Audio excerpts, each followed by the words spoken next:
Welcome back to Pull the Receipts. Today's story comes from Reddit's rpettyrevenge. Okay, so, a neighbor about 3 houses away had a dog that they kept chained up outside during the day.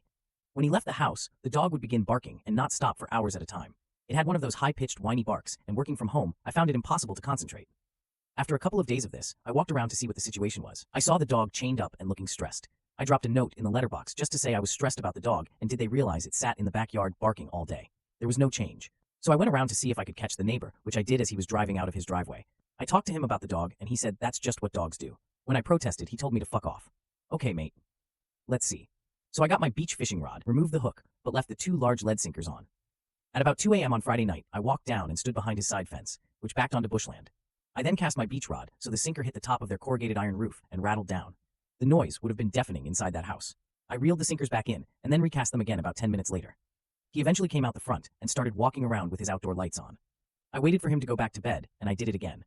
He came out again, but by this time I had walked back through the bush to my house. I left another message in his letterbox the next day, and told him I would be repeating this on random nights until his dog stopped barking. The dog stopped barking. That's it for today. Drop a comment with your verdict below, and don't forget to subscribe so you never miss a story.